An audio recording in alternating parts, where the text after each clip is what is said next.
এই মুহূর্তে আমি আমার সাথে উপস্থিত আছে আমাদের অসম ক্যাবিনেটের যিনি মন্ত্রী রামেশ্বর তেলী মহোদয়। তিনি কাল শপথ গ্রহণ করেছিলেন প্রধানমন্ত্রীর সামনে, জনগণের সামনে। আমি একটু ওনার সঙ্গে একটু জানার চেষ্টা করব।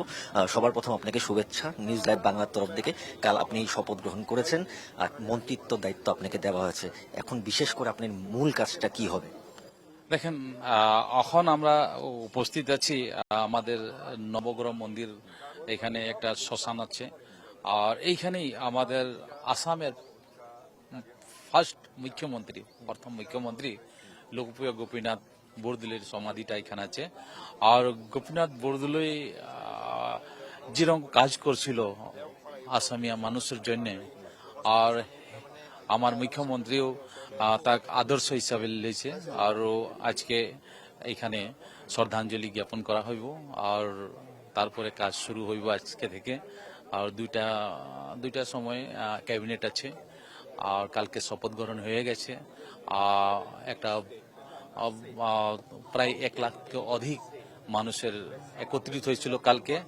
আর ওইখানে প্রধানমন্ত্রী উপস্থিত ছিল, গৃহমন্ত্রী উপস্থিত ছিল, আমাদের রাষ্ট্রীয় সভাপতি নীতিন নবীন উপস্থিত ছিল, 21টা রাজ্যের মুখ্যমন্ত্রী, উপমুখ্যমন্ত্রী উপস্থিতি কালকে শপথ গ্রহণ হয়েছে। বড় স্বপ্ন থাকে, সবার একটা স্বপ্ন থাকে। আপনি স্বপ্নটা কি? অসমকে আপনি আরো কিভাবে নিয়ে যেতে চান, আপনি যেহেতু মন্ত্রিত্ব দায়িত্বটা লাভ? দেখে, আসাম এরকম একটা স্টেট, সব জাতির মানুষ এখানে আছে। আর আমাদের মুখ্যমন্ত্রী আর ভারতের প্রধানমন্ত্রী কইতে থাকে যে সবকা সাথ সবকা বিকাশ সবকে বিশ্বাস কে সাথ আমি সরকার চালানা হ্যাঁ।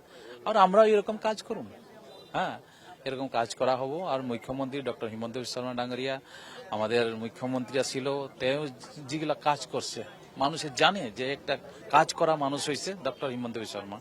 আর তার নেতৃত্বে আমরা কাম করুম, আর নিশ্চয় আমরা কাম করুম।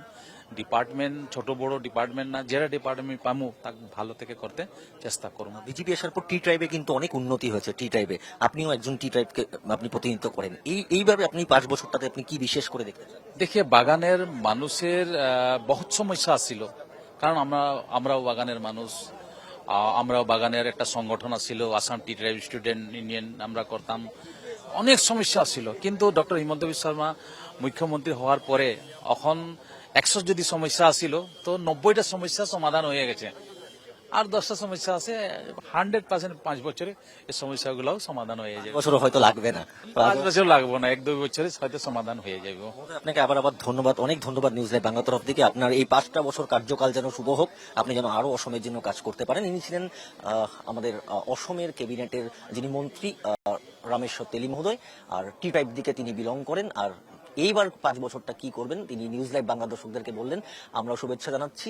এইভাবেই কিন্তু অসমের যে সরকার, সেই সরকার এগিয়ে যাবে। ক্যামেরায় বিশ্বজিতের সঙ্গে আমি তন্ময় দে, নিউজ লাইভ বাংলা, গুয়াহাটি।